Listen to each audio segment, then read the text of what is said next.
Որովհետև ես միշտ լավն եմ տեսել Քոչարյանի օրոք, իրեն ասածը ճիշտ է եղել, սուտ բան չի ասել։ Ակնկալում եմ շատ մեծ փոփոխություն, ուզում եմ իմ երկիրս փրկեմ թշնամու ձեռքից, ու ես ուզում եմ, որպեսզի իմ երկիրը ղեկավարի հերոս մարդ, որ ղեկավարել է երկու պետություններ, ուզում եմ շարունակական բնույթ կրի։ Մի աննշանակ Ռոբերտ Քոչարյան, մի աննշանակ, ես իրեն մեջ շատ մեծ ուժ եմ տեսնում։ Հայաստան դաշինքի առումով առավելությունը կարծում եմ նայում է, որ շնորհիվ դաշնակցության, քանի որ դաշնակցությունը ինքը արևմուտքում շատ ուժեղ ներկայացված ուժ է, շատ կազմակերպված, ինքը կարա հենց միայն իր ներկայությամբ բալանսավորի արևմտյան ուղղությունը եւ նաեւ Քոչարյանի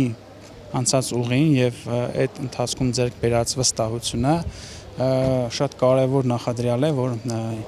առողջ հարաբերություններ կլինի նաեւ Ռուսաստանի Դաշնության հետ։